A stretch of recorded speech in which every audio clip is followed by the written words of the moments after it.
El problema de l'habitatge té moltes cares. Desnonaments cada dia, lloguers que no paren d'enfilar-se, pisos turístics i de temporada i, al final, ciutats on cada cop és més difícil continuar-hi vivint. En les últimes setmanes, Casa Úrsula ha estat en boca de tothom. Se n'ha parlat als informatius, als mitjans, però també en converses de bar i de carrer. La resistència veïnal i la gran resposta a la convocatòria del Sindicat de Llogateres per aturar el desnonament de Josep Torrent s'han convertit en el símbol d'una realitat cada cop més difícil, la del dret a l'habitatge. En aquest cas concret hi ha hagut una cobertura periodística important, però com s'ho pot fer el periodisme per mantenir aquest tema a l'agenda sense limitar-lo a l'anècdota? Se'n parla prou d'habitatge als mitjans? I des de quin punt de vista es sol fer? De tot plegat en volem parlar en aquest episodi de l'Observatori i per això entrevistarem el periodista Andreu Merino. Aquest és el 25è episodi de l'Observatori, el podcast de Mediacat impulsat pel grup de periodistes Ramon Bernils, un espai on cada mes tractem qüestions d'actualitat vinculades amb el periodisme i la comunicació. Soc la Carme Verdoi i això és l'Observatori. Comencem. L'Observatori, el podcast de Mediacat.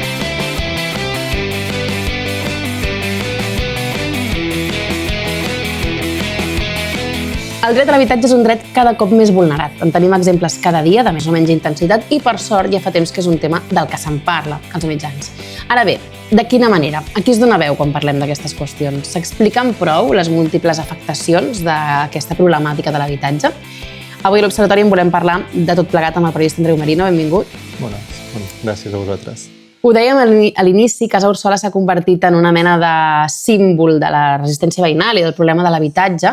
L'èxit de la convocatòria del Sindicat de Llogateres per evitar el desnonament va funcionar i no només això, sinó que l'Ajuntament de Barcelona va acabat anunciant que compra l'edifici. Aquest és un cas concret de molts que existeixen, però que té moltes coses que permeten convertir-lo també en un cas paradigmàtic. Creus que per això se n'ha parlat més que d'altres casos als mitjans o què consideres que ha fet que fos un cas amb tant seguiment mediàtic? Jo crec que és una confluència de factors, és a dir, al final hi ha altres casos mediàtics durant els últims anys a nivell de defensa del dret a l'habitatge, de blocs amenaçats de desnonament en què han tingut molta presència als mitjans de la ciutat de Barcelona. Per dir-ne dos de concrets, sembla que era 2018-2019, tota la campanya de Raval versus Blackstone, amb aquell bloc del carrer Hospital, que també va acabar sent comprat, i també anys després el tema del bloc Llavors a Poble Sec, que en aquest cas va ser radicalment diferent al desenllaç perquè es va acabar desallotjant. Jo crec que cada un té els seus motius per haver-se convertit en un símbol o en representant de coses que estan passant a molts altres llocs, no? Penso en Raval versus Blackstone, potser era dels primers casos en què la gent sabia i comprenia que era un fons d'inversió i les conseqüències que tenia a la ciutat, i que la gent ho comprenia perquè era la primera vegada potser que els grans mitjans van fer una cobertura extensa, tot i que feia temps que els fons d'inversió ja operaven a Barcelona. En el cas del bloc Llavors també era un moment en què es debatia molt sobre els desnonaments de famílies vulnerables, en què es feien lleis d'haver d'oferir un lloguer social abans de desnonar, etc., en què també es debatia molt sobre el paper dels Mossos d'Esquadra en els desnonaments. I ara amb Casa Úrsula jo crec que també ha sigut això, el moment en què ha arribat aquesta primera ordre de desallotjament del Josep Torrent, d'aquest veí. És un moment en què jo crec que la conversa sobre habitatge és habitual en tots els grups d'amics, familiars que visquin de lloguer o que tinguin fills que viuen de lloguer o bé, a tothom que estigui obligat a pagar a final de mes per poder viure a un lloc, no? Aleshores, si això ho ajuntes amb el fet que, sembla una tonteria, no? Però el fet de que sigui tot un bloc, no un veí suelto, no? Que té el problema, sinó tot un bloc, que el bloc tingui un nom, que això és una tonteria, però a nivell de comunicació ajuda a dir Casa Úrsula, ja no cal que estiguis tota l'estona dient al carrer Consell de Cent número no sé què, és a dir, al final, comunicativament, això ajuda i, sobretot, aquest factor, el de veure que cada cop, és a dir, jo crec que hi ha molta gent que equivocadament encara pensava que estava molt lluny de que la fessin fora de casa seva, no? Perquè potser les imatges que ens han arribat més de desnonaments són d'això, no? D'antiavalots a la porta de casa, arrossegant la gent, etc. Però al final veiem que se t'acaba el contracte de lloguer i el teu propietari et pot dir fins aquí hem arribat, no? Llavors jo crec que cada cop hi ha més gent sensible, ja no sensible des d'un punt de vista d'empatia, sinó de veure que el pot afectar ell mateix, aquesta situació. Clar, ha servit com per poder-ho exemplificar també de manera fàcil des dels mitjans, no? De dir, tens una situació que és evident del que pot passar o que està passant també en molts altres casos. Sí, de fet ara estan sortint molts articles molt interessants de les altres cases d'Ursula, no? En el sentit de... I jo crec que això, cadascú de nosaltres, si fem l'exercici de parlar-ne amb gent del nostre voltant, algú trobarem segur, i jo ho he fet i me n'he trobat, de persones que diuen, bueno, doncs fa bastants anys que estem vivint aquí, però la mateixa història, tot el bloc és propietat de la mateixa persona, de la mateixa empresa, i ja ens ha dit que quan s'acabi el contracte segurament no podrem seguir, no? Per tant, és un problema molt, molt estès. Clar, al final és posar cara, i també és veritat que d'alguna manera el fet que aquesta persona sigui professor i no sigui una família vulnerable, és una arma de doble fil, això d'alguna manera, perquè és com et permet fer de mirall potser de gent que pensava que no li podia passar i alhora també fa plantejar-te que llavors és el moment en què es fa més cas, que hi ha més atenció mediàtica. Sí, és a dir, al final jo crec que hem de partir de la base que a nivell de defensa del dret a l'habitatge, Casa Ursula suma, però també ensenya les fortaleses i debilitats del moviment per l'habitatge, no? I de la defensa del dret a l'habitatge. I al final s'ha parlat molt, no? De dir que aquesta persona és vulnerable, no és vulnerable. Jo, per començar, crec que la situació de l'habitatge crec que ens dona la lliçó de que, almenys en relació a l'habitatge, no hi ha classe mitjana. Vulnerables són tots, al final. Clar, és a dir, d'una banda, el fet de que els preus estiguin com estan, és a dir, de que estiguin per sobre de 1.000 euros de mitjana a Barcelona, posa en qüestió que algú pugui ser classe mitjana. I després hi ha l'altre tema de dir el dret a l'habitatge no ha de ser només una cosa que es garanteixi per les persones vulnerables. És a dir, el dret a l'habitatge, si l'apliquem, hauria de ser per tothom, no? Llavors hi ha hagut molt aquest discurs de si no és vulnerable, doncs potser no passa res, no? Si ha de marxar d'allà. I llavors això va al quid de la qüestió per mi, que és el dret a l'habitatge. Si s'apliquen unes lleis i unes normes, doncs està bé que siguin per tothom. El que passa que fins ara veníem d'un moment en què, per exemple, abans de desnonar s'havia d'oferir lloguer social si acreditaves la vulnerabilitat. Sempre havent de demostrar que ets pobre, no? Aleshores, estem en un moment en què això, és a dir, al llarg dels últims anys, crec que ha sigut una mica muntanya russa, no? Al principi, en els primers desnonaments que va visibilitzar a la PA, era gent que s'havia pogut permetre una hipoteca en el seu moment, potser, i després s'havia empobrit a causa de la crisi. Després potser sí que hem passat més anys en què els desnonaments que vèiem eren més de famílies amb molt pocs recursos, però ara ja fa molt temps que la gent que ho viu de prop avisa d'aquests desnonaments invisibles, no? És a dir, desnonaments que, com deia abans, no és que se't planti que hi hagi càmeres davant de casa teva i gravi com la comitiva judicial fa fora, sinó que tu igual portes 10 anys vivint en un lloc i et diuen fins aquí. I la llei ho empara i, per tant, no pots fer-hi res. Clar, es permet. Com en qualsevol conflicte, l'organització és clau, no? I això és també el que evidencia aquests dies el Sindicat de Llogateres, que ja fa temps que té força, però sí que és veritat que amb la manifestació del 23 de novembre passat i aquests últims casos ha agafat també aquesta embranzida, no? Aquella manifestació que va sortir molta gent al carrer, creus que va ser un punt d'inflexió també a l'hora de parlar als mitjans, que encara hi havia com potser certa, no reticència, però de donar-se que realment al final doncs és un problema que afecta molta gent. Sí, al final una manifestació massiva com aquesta sempre ajuda, no? a explicar que hi ha molta gent preocupada pel tema, no? Que és una mica el barem pel qual els mitjans acaben decidint si en parlen o no. Aleshores, treure milers de persones al carrer sempre ajuda a visibilitzar-ho els mitjans. Jo crec que hi ha un debat també que en els mitjans s'està abordant poc, una realitat que s'està abordant poc, i és amb aquesta feina del sindicat de llogateres o de tots els altres, de la PA, de sindicats d'habitatge, de xarxes d'habitatge, etc., la seva aposta de la negociació col·lectiva. És a dir, al final, crec que en els mitjans també ha quedat molt la història del Josep, no? Que és el veí que de moment ha evitat, sembla que definitivament ha evitat ser desallotjat, no? Però clar, aquí darrere hi ha el gran quid de la qüestió de nou, que és com entén la propietat i com entén el moviment organitzat en defensa de l'habitatge la negociació. I aquí la gran qüestió és que uns proposen una negociació col·lectiva que ni a l'administració ni a la propietat li interessa, perquè és un actor nou que el que impedeix és que es pugui negociar individualment amb cada un dels veïns. Clar. I això, per tant, també despista una mica a la part d'administració i potser també a l'hora d'explicar-ho, no? És difícil? Bé, jo crec que per l'administració és un obstacle en el sentit, és a dir, l'administració el que no vol són problemes.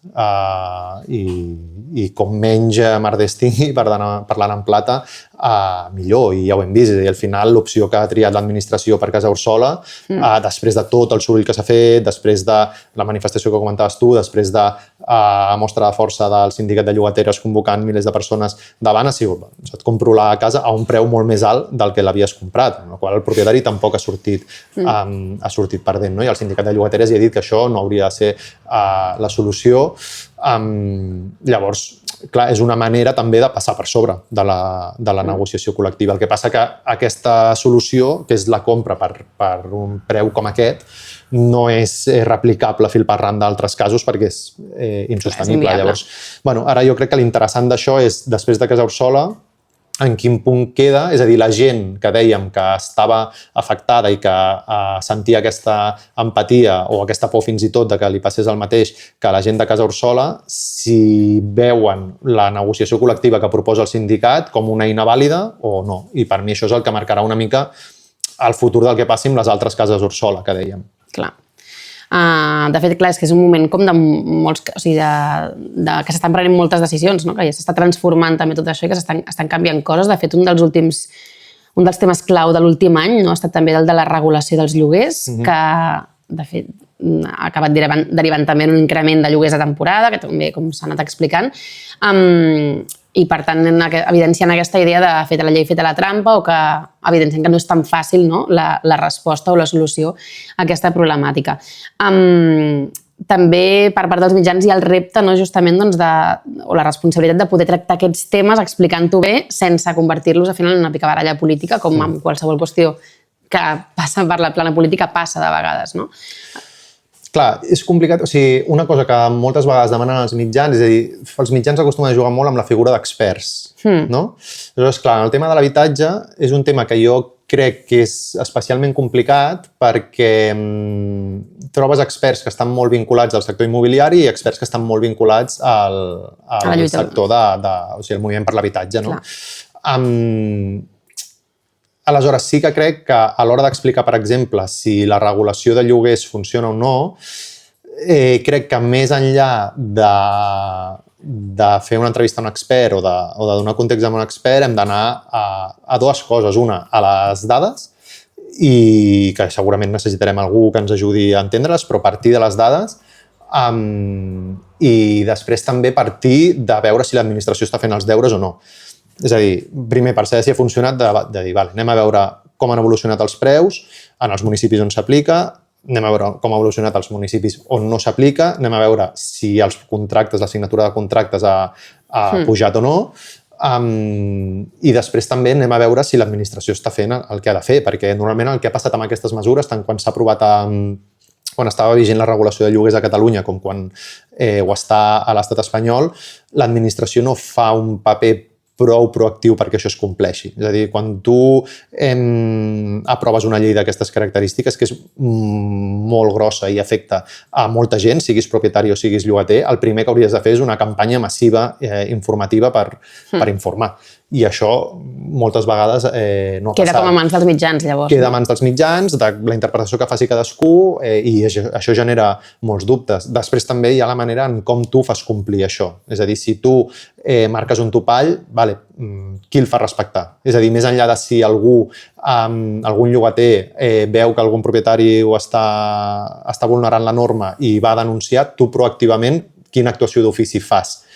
No? Aleshores, això va passar a Catalunya també quan estava aprovada la regulació de lloguer, que era notori, tu entraves a qualsevol portal immobiliari i no veies el preu anterior publicat allà. Aleshores, clar, què feies? Ja has de decidir, de dir, doncs vaig a l'administració a denunciar, això segurament no servirà de res, però què està fent, no? L'administració en aquest sentit. Per tant, jo crec que com a mitjans és el repte aquest, de partir de les dades i fiscalitzar el que fa l'administració. Al final, el que fem en qualsevol altre tema. Clar, durant molts anys, com amb altres temes, però potser amb aquest en concret, que després ja fa uns quants anys que ens ha esclatat, però en els últims anys doncs, ho estem tornant a veure més, no? I, com deies abans, hi va haver un moment doncs, amb el tema de les hipoteques i la PA, i ara doncs, amb aquests anys amb el tema del lloguer.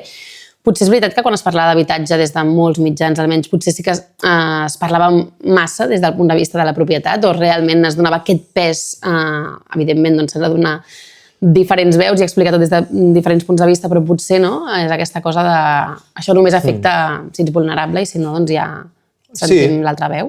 Segurament sí que es donava un enfocament més a la propietat, però sobretot jo crec que el pecat original és, des dels mitjans, tradicionalment la informació d'habitatge, tradicionalment vull dir abans fins i tot de la crisi del 2008, l'enfocament o el punt de partida de la informació d'habitatge era des d'un punt de vista de l'habitatge com a bé econòmic. Llavors, això també explica que en la immensa majoria de mitjans la informació d'habitatge es tracta des de l'àrea d'economia, no des de l'àrea de societat. Increment de preus, no? Compra-venda. Exacte, com estan les hipoteques, les dades de compra-venda, si és un bon moment per invertir o no en habitatge, qui està invertint en habitatge. Aleshores, jo crec que això també explica moltes coses, perquè a més sabem que normalment la secció d'economia de la majoria de mitjans està enfocada en això, és a dir, no hi ha una explicació prou clara de com afecta a la gent, no? És a dir, moltes vegades, doncs el que tu deies, no? Dades de borsa, obres un diari, molts gràfics, dades de borsa i alguna entrevista a un expert, no? Sí que crec que encara això ens està perjudicant a l'hora d'enfocar l'habitatge o els temes d'habitatge als mitjans com un tema social. Perquè al final ara crec que s'evidencia que ho és més que mai. És a dir, tema social entenent com a tema social tot aquell que afecta a un gruix de la població en funció de la seva capacitat econòmica i també en funció de les mobilitzacions que pot haver-hi i el malestar social que pot haver-hi. I al final a ningú se li escapa que un dels motius pel qual l'Ajuntament ha acabat comprant Casa Orsola, tornant al tema del qual partíem, era intentar aconseguir i comprar la pau social després de moltes mobilitzacions i després d'una mostra de força que posava en alerta també a molts altres blocs del conjunt de la ciutat. Clar. Una mostra de força que, a més també va tenir força mediàtica, no? Perquè es va fer una cosa el dia que s'havia anunciat que es faria aquest desnonament i que es va convocar, per tant, que hi hagués molta gent. Es va fer com una cosa nova, no? Per part del Sindicat de Llogateres, que era com organitzar com aquesta mena de retransmissió en directe. El dia abans també ja es va muntar com un plató, no? Amb diferents càmeres de persones voluntàries, i que això va ser també com novedós i interessant també des del punt de vista mediàtic, no? De trobar potser una manera diferent d'explicar el que està passant. Sí, al final jo crec que els moviments socials han de trobar maneres, tot i que sigui un tema molt present als mitjans, també de fer soroll i amb el consum que tenim tots ara de xarxes, de continguts en streaming, en directe, etc.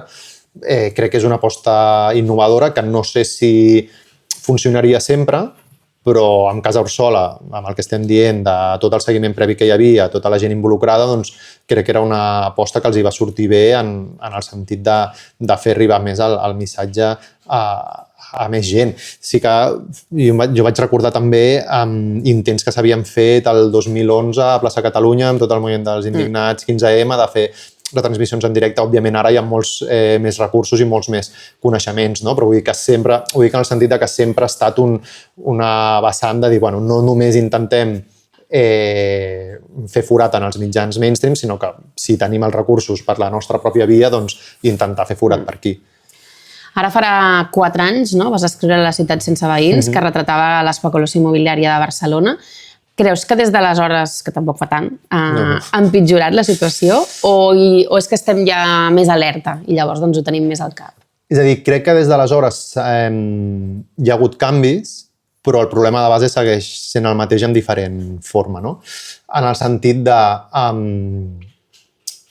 es continua, és a dir, les normatives, les lleis continuen posant o decantant la balança sempre a favor del dret a la propietat privada. S'han aprovat mesures que poden ser pedaços més o menys llargs i estables, com la moratòria de desnonaments, regulacions de lloguer, però sempre hi ha les escletxes, no, de dir el lloguer de temporada, les moratòries depèn de quins casos no s'hi poden adherir, i al final el problema continua sent aquest. Una mica el que explicava el llibre era la manca de valentia política per aprovar mesures que estan vigents des de fa temps en altres països, com prohibir les compres especulatives, per exemple, no? De dir, si tu compres un habitatge, que sigui obligatori que hi visquis durant els 2 anys següents, per exemple, no? O també prohibir els desnonaments de manera clara en els casos de totes les famílies vulnerables, prohibir o regular els lloguers de temporada, perquè els lloguers de temporada a la lau ja estan regulats. Tots els lloguers de temporada que veiem ara són en frau de llei, perquè bàsicament la lògica és esquivar aquesta normativa. Hi ha països també en què quan tornant a casa Orsola, a França, per exemple, a molts altres països, quan un propietari vol fer fora un llogater que no ha incomplert el contracte, que no ha fet cap impagament, ha de justificar molt bé que no li renovi el contracte. És molt complicat, ha de ser per una qüestió de força major, perquè al final anem on sempre. No? Ara fa poc l'Institut de Recerca Hidra va treure un informe molt interessant que explicava com d'insegur és ser llogater, en el sentit de que no et dona cap mena de seguretat econòmica ni cap mena d'estabilitat a nivell social, perquè sempre estàs a expenses del que la propietat vulgui fer amb el pis. Hi ha una part que això és normal perquè el pis és seu, però, clar, quin tipus de societat estem construint amb això? I al final aquests exemples que dius d'altres països semblen com de sentit comú, però que sembla impossible demanar una cosa així, no? Sí, sembla impossible perquè no sé ben bé per què, vull dir, és una mica la gran pregunta, però bé, hi ha moltes resistències a que això sigui així i també estem pagant les conseqüències que això també surti al llibre, no? És a dir, al final estem pagant les conseqüències de la sortida a la crisi que Espanya va triar fer el 2008. És a dir, si tu el 2008 poses la catifa vermella als fons d'inversió perquè siguin els que salvin els bancs de menjar-se tots els pisos que estaven sense donar-los sortida, doncs 18 anys després, 15 anys després, no sé, ara 15-16, suposo que no podem pretendre que ara en els mateixos fons d'inversió que se'ls va posar la catifa vermella, amb aquest temps doncs, se'ls dificulti molt més l'activitat que estan fent aquí. I se'ls ha posat molt fàcil l'activitat, és a dir, han estat pràcticament sense pagar impostos, no? Que això aprofito per dir una cosa que s'ha comentat molt poc aquests dies, des dels mitjans també, no? A l'hora de quan analitzem els discursos, abans dèiem, no? De dir, ostres, l'Ajuntament ha comprat Casa Orsola per un preu molt inflat, evidentment això és un efecte gros a les arques públiques, però quin efecte té a les arques públiques el fet de que la immensa majoria dels fons d'inversió no hagin estat pagant pràcticament impostos durant tots aquests anys que estan operant a l'estat espanyol, no? Aleshores també per posar una mica les coses en una balança. Clar. Sí, són com moltes dades que al final, si se'ls hi posa context, no? Ajuden a entendre una mica les coses. De cara a 2025, que estem quasi començant, no? I una mica l'any que comença, que hem començat amb aquesta situació concreta, anecdòtica o simbòlica, on creus que en clau d'habitatge s'haurà de posar més el focus o de què creus que hauríem d'estar més pendents? Jo crec que haurem d'estar molt pendents de nou de les altres cases Orsola, en el sentit de tota la gent que viu de lloguer i que no està gens protegida per la llei de regulació, que tot i que s'hagi aprovat doncs, té aquesta escletxa dels lloguers de temporada i també les finalitzacions de contracte, que són una moneda a l'aire, sense perdre de vista tots els desnonaments que cada dia hi ha a tots els barris. I hem parlat molt de la feina al sindicat de llogateres, però a tots, o sigui, a la immensa majoria de municipis de Catalunya i a molts barris de Barcelona hi ha sindicats, xarxes, plataformes en defensa del dret a l'habitatge que cada dia estan convocant perquè hi ha desnonaments i es posa gent a la porta, no? Per tant, jo crec que haurem d'estar pendents d'aquestes dues coses, dels desnonaments invisibles o no tan invisibles que provoca el mercat de lloguer i dels desnonaments més tradicionals als quals malauradament ens hem acostumat, per veure fins quan dura aquesta moratòria del govern espanyol i si continuem amb aquest degoteig d'un desnonament cada hora a l'estat espanyol. Doncs ho anirem seguint. Moltes gràcies, Andreu Merino, per passar per l'Observatori. A vosaltres.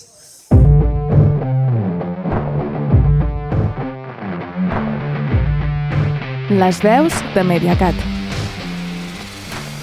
Hi ha alternatives a pràcticament totes les plataformes mainstream que fem servir actualment. Per tant, ara toca fer una mudança per tornar a relacionar-nos amb els altres amb nous codis. El que ha passat a Casa Orsola ha estat excepcional en molts sentits i una de les claus, tal com comentàvem, ha estat la proposta comunicativa que va desplegar el Sindicat de Llogateres amb una retransmissió en directe de 9 hores a les xarxes.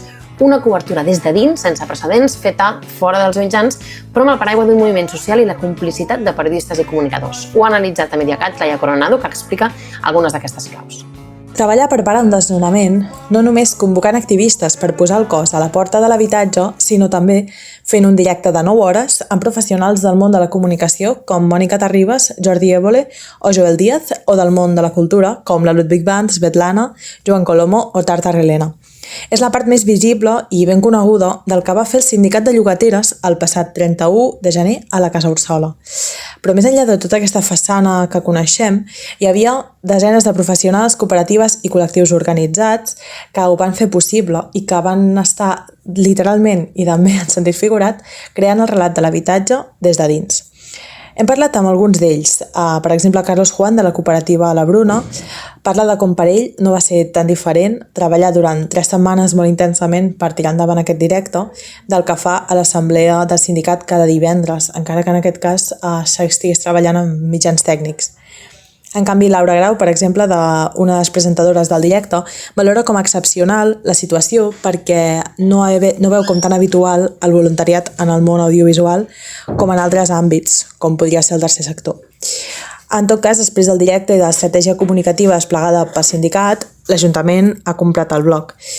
És clar que el problema de l'habitatge s'ha convertit en part del sentit comú i la Casa Orsola, paradigma, pel fet que, entre altres motius, es volgués expulsar els veïns per fer lloguer de temporada. En tot cas, potser tot el desenllaç no hauria estat el mateix ni el nivell de visibilització si no fos per l'estratègia de comunicació que ha seguit el sindicat en la lluita i resistència de que la Casa Orsola i també tantes altres cases Orsola segueixin sent llar de les veïnes que hi volen viure.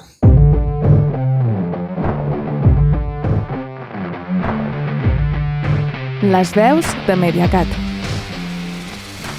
Utilitzar arguments de la cultura de la violació és propi d'un periodisme que ha fet de la nostra història un circ mediàtic i dels nostres testimonis el bufó de torn.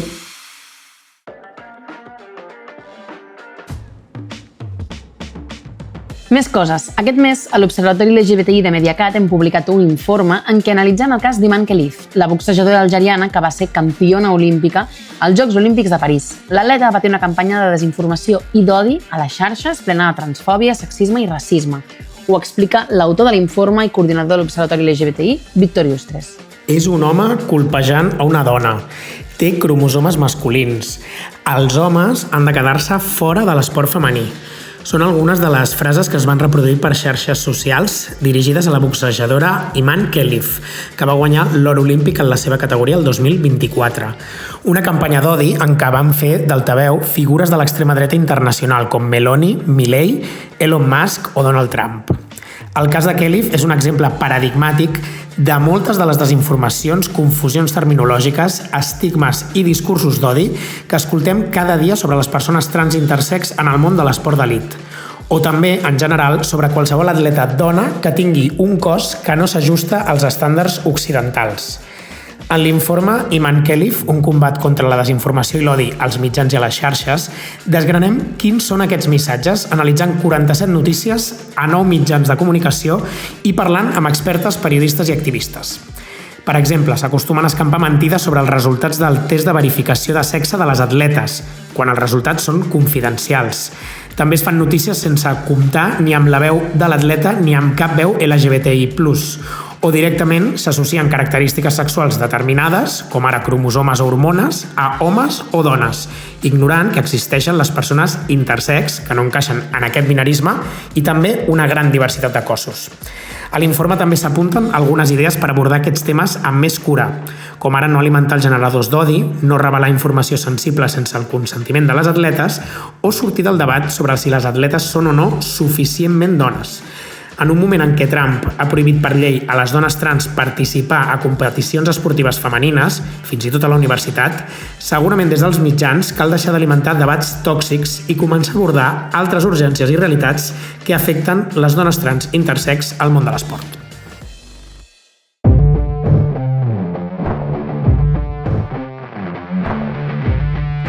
Les veus de Mediacat.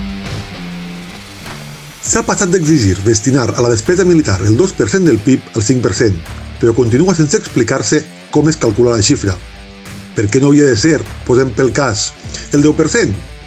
A més, amb excepcions puntuals, les anàlisis i informacions sobre el tema passen per alt a qui caldria comprar totes aquestes armes.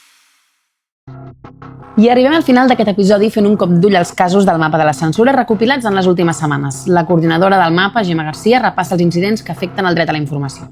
Les darreres setmanes hem tornat a registrar un incident vinculat a la censura d'expressions artístiques i polítiques, però en aquesta ocasió no té lloc en cap consistori en mans de Vox i PP al País Valencià, sinó a Sant Cugat del Vallès per part de Junts. L'Ajuntament ha cancel·lat l'exposició La resistència invisible, dones palestines contra l'ocupació, d'Esther Pérez Berenguer, que estava programada al claustre del monestir pel mes de març. El primer tinent d'alcaldia, Carles Brugueroles, de Junts, ha argumentat que no tenen un posicionament clar com a municipi i que opinen que en cedir un espai públic, una part de la societat local santcugatenca es pot sentir ofesa. I aquestes últimes setmanes també han recopilat una agressió contra un fotoperiodista. Durant les cobertures a peu de carrer també hem registrat un incident. El fotoperiodista freelance Marc Asensio ha rebut l'impacte d'un tros de llambor del cap durant la manifestació contra el desallotjament del centre social ocupat l'antiga Massana, que es va produir al barri del Raval de Barcelona. Asensio anava identificat com a premsa i assegura que li van llançar directament a ell a l'emborda perquè la policia es trobava més o menys a uns 50 metres, era lluny. A més, tenim també un cas d'acomiadaments en un mitjà. I finalment recollim un conflicte laboral obert al País Valencià. La plantilla del diari Levante s'està mobilitzant per denunciar 8 acomiadaments després de la intensa cobertura de la Dana i la precarietat laboral que pateixen.